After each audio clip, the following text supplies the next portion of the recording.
Well, we're talking about how to keep your employees motivated and productive during the summer months and really year-round this morning. HR expert Kim Huggins and productivity expert Neen James join me in the studio once again to share some more great tips. Ladies, good morning once again. So many fun tips that we're talking about this morning. You know, I thought about wearing a t-shirt this morning, but I thought that might not go over well with my particular bosses. But what do you think about casual dress during the summer? Is that going to make, if I'm in jeans and a t-shirt, am I going to be less productive? Or is it a good idea? You know, casual dress does affect our productivity. We tend to relax a little bit more when we're dressed more casually. So I think what the trick is to still stay professional. So what I would encourage you to think about, maybe you're not wearing a suit, but maybe you have a jacket still available, especially if you have client interaction. That's incredibly important. But you know what we can do in the summer is maybe, like what Kim was saying earlier, we can incentivize our employees a little bit. Maybe we can Philly Fan Day, and maybe everyone could come dressed as their favorite sports team. Some of my clients do that, and it really gives a great energy in the office. Okay, so just like a special treat then, Neen? Like a theme day? Absolutely. That's really fun. But you know, flip-flops are never okay in the office. Okay. Well, Matt Broderick, I hope he's listening. Well, to that point, too, I think you have to really be clear with your employees around what the expectations are. Because, you know, some of the younger employees who are used to being casual and much more short shorts, they'll wear those flip-flops into the office if you don't tell them that, you know, it's not okay, or if you know, you have to be really clear about what you want them to wear. I think Kim makes a great point. It's really productive as an organization to have a dress code, even if it's just a one-pager as part of their HR policy, so that everyone knows where they stand. Okay, and have a little fun in the summer, as you mentioned. And Neen, you mentioned briefly incentives, and let's talk more about incentives. How can we use them, or what are some good examples, first of all, and how can we implement them into the workplace? Yeah, well, let's face it, we all like a little competition, even in the workplace.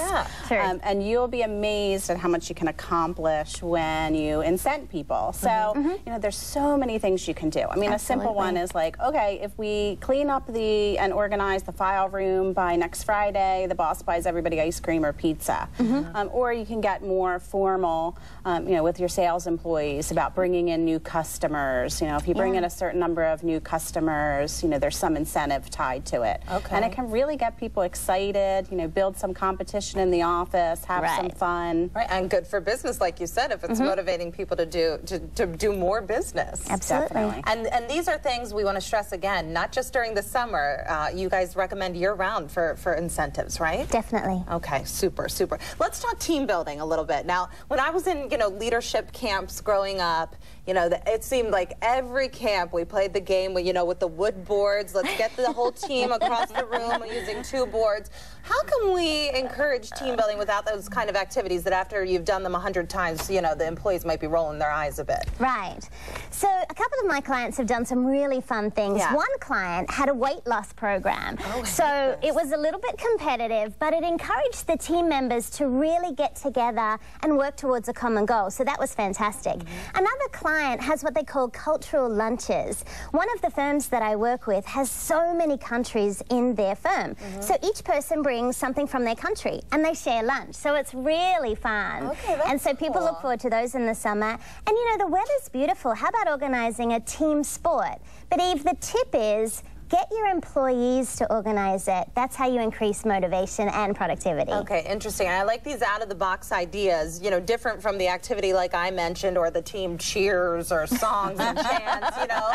These are some really cool things that people really get into. Yeah, definitely. And do you guys recommend, you know, changing these up regularly, or, you know, doing once a month, or what's good? Yeah, absolutely. And you can get the employees to design almost like a little calendar across the summer with lots of great ideas. Oh, that's cool. So something to look forward to. Yeah, I think what happens a lot of times is that, you know, the boss feels like they have to be the one to come up with all the ideas. I don't have time for ice cream parties all the time. So like Neen was saying, you know, get the employees involved.